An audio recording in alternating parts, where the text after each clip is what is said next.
Today's episode is for every entrepreneur and leader who has ever felt the tension between building a successful business and actually enjoying the life that they are working so hard to create. On this episode of The Making of Her, I am joined by Victoria Peterson. She's the co-founder of Productive Dentist Academy, one of the most influential coaching organizations in dentistry. She helps practices grow, not just in revenue, but also in purpose, alignment, and fulfillment. Now, Victoria is a friend. She's also known for her unique ability to blend business strategy with emotional intelligence. I can tell you firsthand, by the way. Leadership development and what she calls the productive flow, which is a way of operating that allows you to scale without the burnout. In this conversation, we are going to go way beyond metrics and into meaning, talking about leadership, identity, success, and what it really means to build that business that supports your life instead of consuming it. Welcome, Victoria. It's such an honor to have you. I'm so excited. I'm so excited to be here with Magna. Thank you. You have worked with thousands of dentists.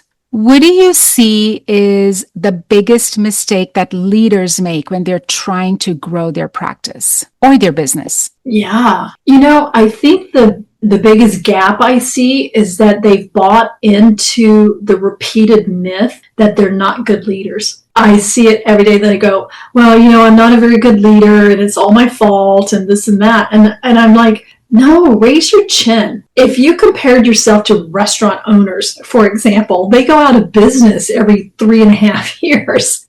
You've been in business 3 years, 5 years, 10 years, 20 years. You are a great business person, but you may not have been given all the tools, or you may not have set the boundaries, like you're too fluid with your team. So we may have to tighten things up. So I think that's the place I start is let's work on your self-concept of belief in yourself and help you catch up in your identity. If you're not feeling like you're a great leader today, it may be that you're still holding on to the identity of who you were in dental school. And it's time to really pause, celebrate, mark the thresholds that you cross. And that's one thing I love about your culture and all the Persian cultures and indigenous cultures is they have threshold moments and ceremony where you pause and you celebrate maturity. So I think that's probably the first thing I do is I help doctors identify where they've matured as leaders. Yeah, that is all leaders. We're all leaders. It's just where are you leading them? No, I love that part where you say, the boundaries are fluid because a lot of times that's where we're giving our power away, isn't it? Yeah. I've done this for years. I actually sat down. I will tell you that I cried big alligator tears because I've been an entrepreneur and an employer since 1995. That's a long time. And I've had consulting firms on the East Coast. I founded this one in Anacortes, Washington. I now live in Hawaii. My employees are all over. I also had 5 dental practices at one time and had 55 employees there. So imagine the stress of having dental practice employees, a marketing ad agency, which has its culture, a consulting culture, and a live event company. So very different employees, very different leadership styles, very different boundaries. And I was not a bad boss in a traditional way of coming down hard and chewing people out and throwing instruments. I wasn't that one. I was the too generous boss, way too generous. So I sat down and I added it all up. And over the course of 30 years, guess how much I overspent on labor by having the wrong people in the wrong seat. Got any ideas? I do not even want to guess. I'll let you tell me that. $3.7 million. I know. Like I said, I sat down in tears and went, whoa. And it stopped me in my tracks. And I said, well, great that I had a business that could afford that, And so I think you get into leadership pickles when you're doing well. I think that's when your leadership is most vulnerable to slipping because you're doing well and you think the team is doing well, but you don't have systems to check or verify, or when you hold them accountable to one part of their job, they're like, well, I couldn't do that because you also wanted me to do these other things and I shine over here. So they're shining just enough that you don't hold them accountable to the real thing. So I guess my leadership lesson has been simplify those role descriptions so you can tell them on one hand, these are the things that you must champion, you must own. I depend on you for this. And we now have a very complex but simple compensation philosophy with pay bands. And I think this is important in dentistry and other places where people see their pay scale is flat. But there is a step one. You're a learner here. You just came in the door. And you're going to be here until step 2, where you show proficiency. And then step 3, you can actually own sterilization or some small piece. And step 4, you could now own 2 things, or now you could mentor people. So I think leaders need tools that help make the management easier. So I think as leaders, we do a fine job. It's managing it all and having the tools that gets really tough. And I also think, Making of Her is all about women supporting the leaders that we are. As women, we tend to be overgivers. We tend to put others' needs first, be it our families, our children, our team members, our insert relationship. Yeah. And I also find that can be one of those areas where it's like, can we just reel it in a little bit? Like, take care of you first. And then the others, we talked about it earlier, like can't pour from an empty cup. And I think that somehow ties in a big way as well. At what point does growth actually start to hurt a business? Then help it. Oh, I'm still on that last piece there. You kind of alluded to it. I know, like when you're overgiving, a lot of people will describe themselves as being people pleasers. And I say, that's great. Whose name's at the top of that list? Yes. How do we at least put you on the list, and at the top first of filling the cup. So when growth is too much, there's 3 types of spending in your business. There is the supports today's operations. So it's current business. I need to order supplies. I need to do marketing. I have payroll. Those are current pieces. And then the optimization of some of that. Now, I would say that's current spending. Then there is future spending. And I see this a lot. When you don't have a plan for integration, or your community isn't telling you that they need this thing, but you want to do it anyway. And I'm going to go buy a robot. I'm going to go buy a laser. And that's going to be the thing that's going to grow my practice. So when you put technology or a service as the driver of the growth and not your passion for delivery, or you see it within your patient base or your community that there's a need, you're going to fail every time. And so I put that in the bucket of solving future problems. Well, I want to go ahead and get the super fancy software, because when I go into implants years from now, I'm going to need a CBCT scanner. So I'm going to go ahead and upgrade $20,000 in my computer system so I can get ready for the CBCT. So that is mismanaged growth. That's kind of like I was with hiring employees for the growth I saw coming that didn't come.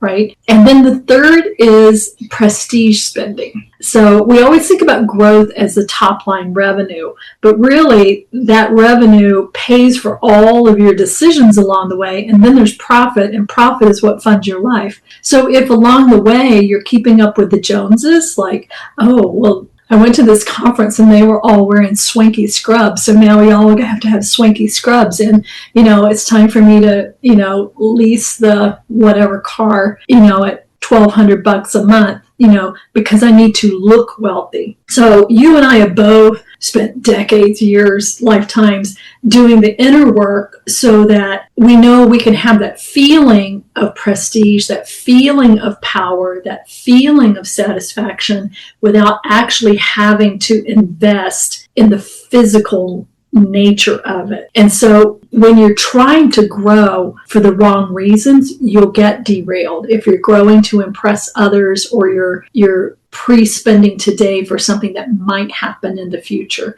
So just stay grounded And I learned this from Tony Robbins years ago. I was in one of his organizations in my mid to late 30s. And he said, when I'm coaching peak performers, the first thing I do is forehands and backhands and forehands and backhands. It's always back to the basics. So growth is going to come from doubling down on what you can make sustainable and repeatable. Think about it in nature. You plant a seed and it grows, and then the plant gives off a seed, and it's regenerative. So regenerative growth will keep you sustained in your career for a long, long time. And a willow tree never, cries that they're not a mighty oak.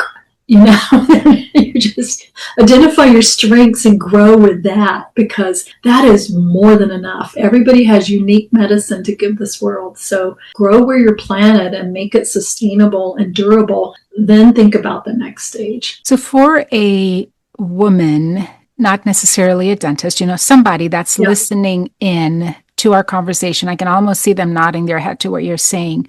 What are the key mindset shifts that they would need to adopt, embody, to shift from being an operator to a CEO? Yeah, there are some kind of superficial shifts that you can make, but the real shift comes deeper. So let me get to the easy ones first. Number one, stop identifying yourself as an entrepreneur and start identifying as a shareholder in the company. So if I'm a shareholder in this practice, in my life, in my home, wherever, I'm the shareholder and I'm also the CEO. So my job as CEO is to make sure there is a shareholder return. Nothing else happens until I get a shareholder return. So if you start doing your family budget that way, and you say, should I get those $200, Jordans? Well, is it in my profit bucket to do that? Or am I pulling from somewhere else, right? You make different decisions. If you think entrepreneurs tend to be innovative, fast-paced, focused on top line. It's the adrenaline of doing it. So that's a lesson I've had to learn, is to take the entrepreneur hat and sit it over here and put on your CEO. I am responsible to the shareholders. And you're either 100% or some portion shareholder. Like in my case, I'm 70%. My employees are 30%. So I'm responsible to them. When you're in the shareholder mindset, you become a steward. And when you become a steward of something, you automatically bring more care to the table, right? So you're going to steward your own personal needs. You're going to steward the company needs at a more careful level through stewardship. Why do so many professional women feel unfulfilled where they're at? What have you found? Comparison, FOMO. This is the deeper level. You have to do the inner child work. You have to go into shadow work. Every leadership leap I've made, it's because I did the shadow work. And I can tell you, I didn't go into it intentionally. I went into it kicking and screaming.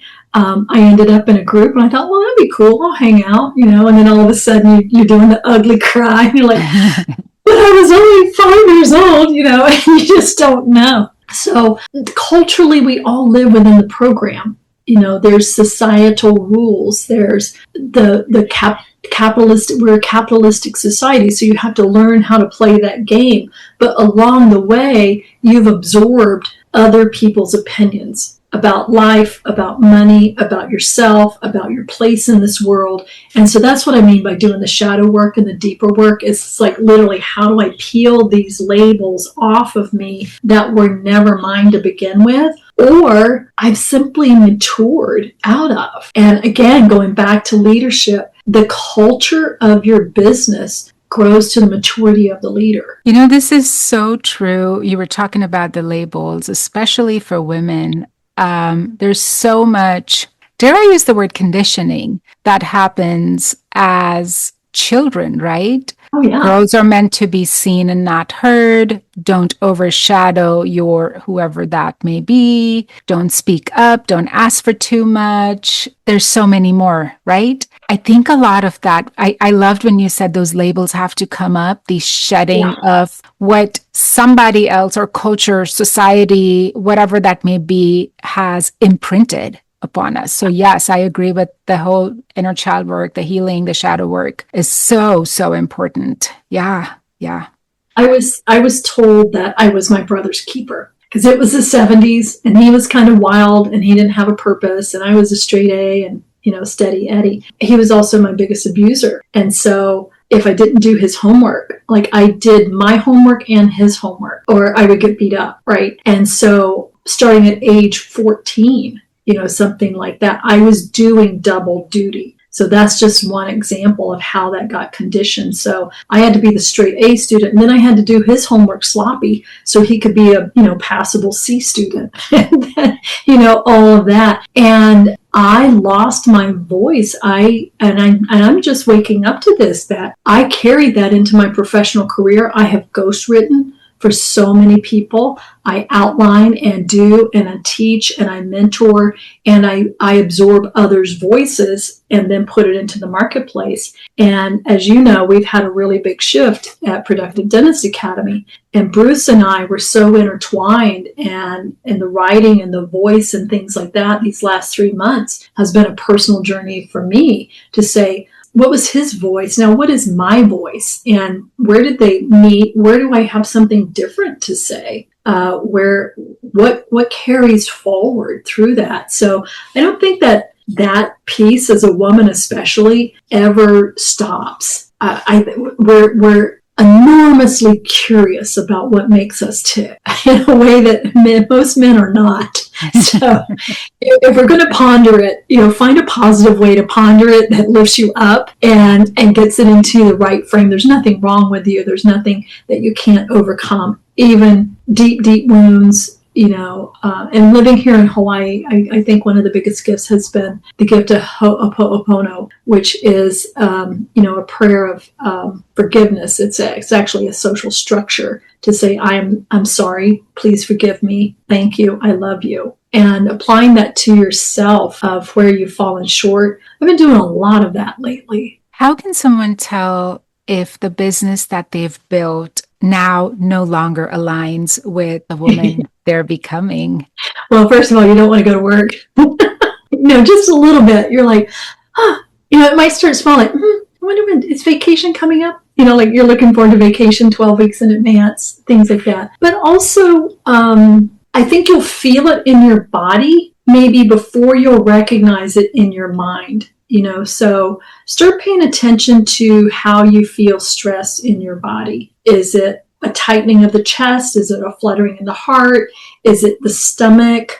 Is it your hips are locking because you just can't move forward? So a lot of my work in obtaining my doctorate in spiritual studies was about energetic healing and body work and chakras. So once you learn how to pay attention to how energy is flowing, you'll know when you're off. And that's biology. It's not woo-woo. It's just the biology of where you are. So first you'll feel it in your body. The practice is to learn how to honor that feeling. So God gave us an internal compass. It's called your emotions and your physiology and your intuition. AI is never going to touch that. AI can't touch consciousness, imagination, intuition, or our biology and our feeling and our emotion. So you have to get analog first and sit in the question of, what am I feeling? What is the root of this feeling? And what is my first next step in reconciling this?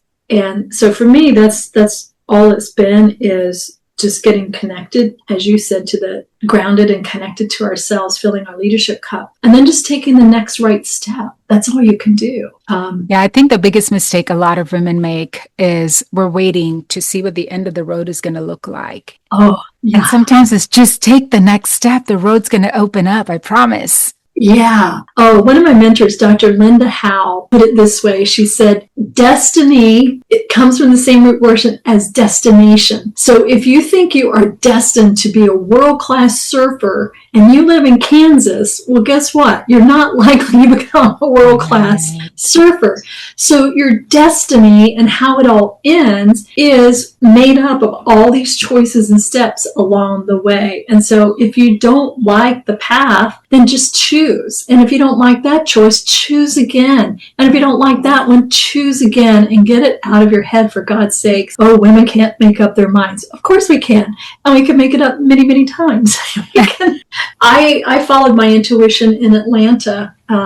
After my divorce in 2000, I knew my children could not grow up in that environment. It was too hectic. It was too loud. It was too chaotic. This was back in, the 90s, late 90s. And I didn't have language for it then. I knew they were kinesthetic, and I knew that they were in the gifted program, but no one explained to me that a lot of the children in the gifted program were also on the autism spectrum. I didn't know that. And so mine were on the low end, high functioning, but highly sensitive. But as a mom, I knew I can't put them on a bus at 6:45 in the morning in the dark and have them get off the bus at 4:30 in the afternoon and be in this big cultural petri dish that's not good for their nervous system. So I paid attention to that, and I just mapped out exactly what I said. What would the ideal environment look like for me and my children? And it was like, must be around water. Do I need to be in the water? Nope. Just need to see it, need to hear it, need to smell it. Could be on a boat. Don't have to swim in it. I don't want mosquitoes, rattlesnakes, hurricanes, or tornadoes. So that left out all of the Texas Gulf and the East Coast where I grew up. I want nature trails. I want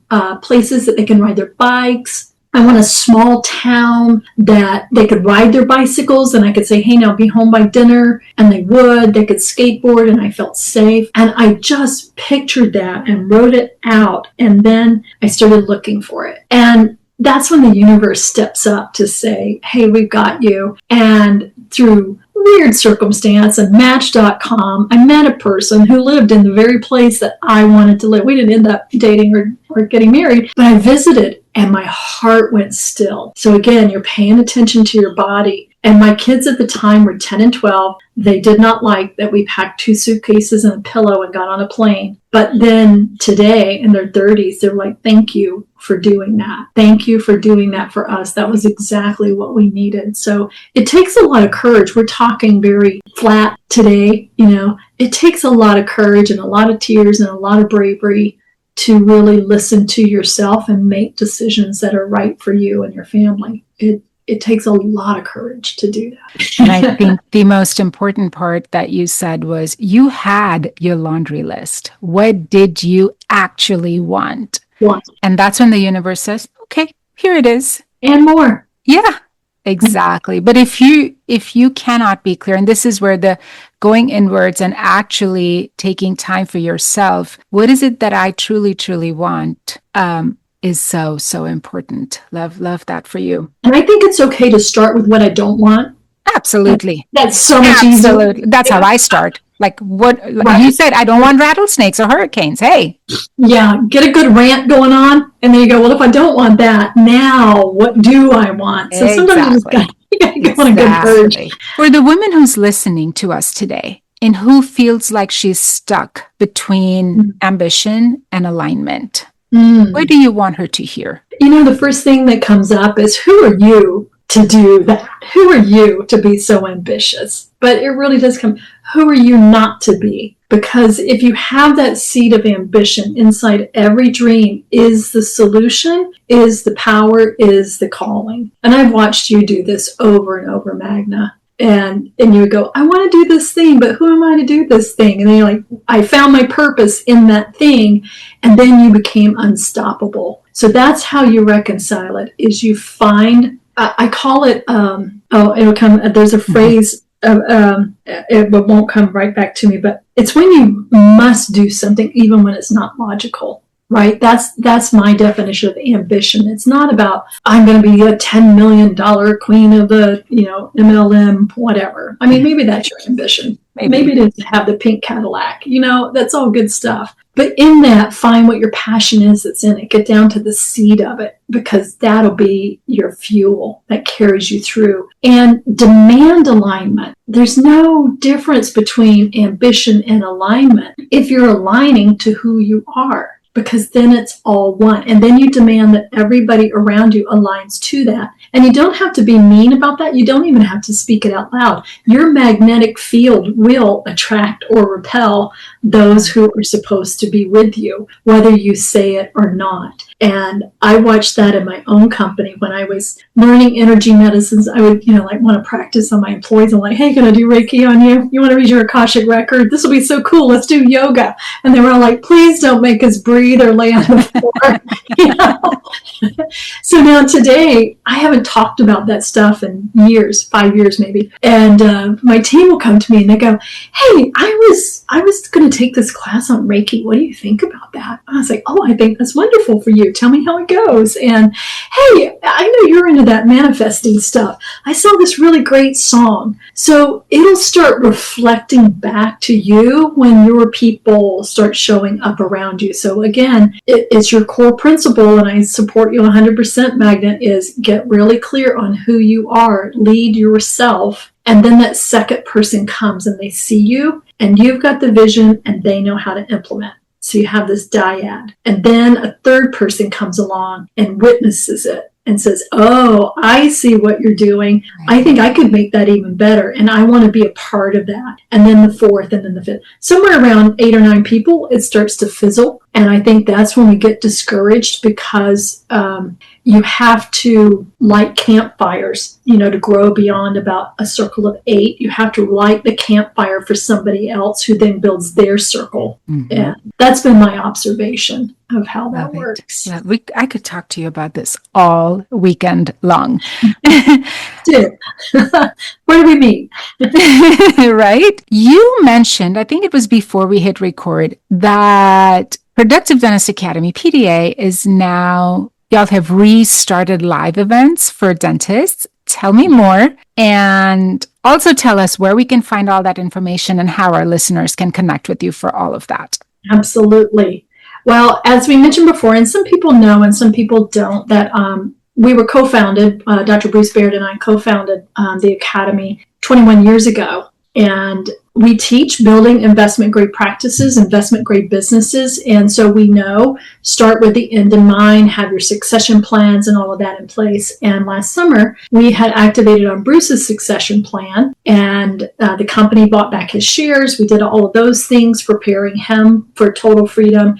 And he was working out his last 12 months with us, podcasting and doing what he loves to do. And suddenly, 3 months ago, he passed away of a massive heart attack, which just caught all of us by surprise.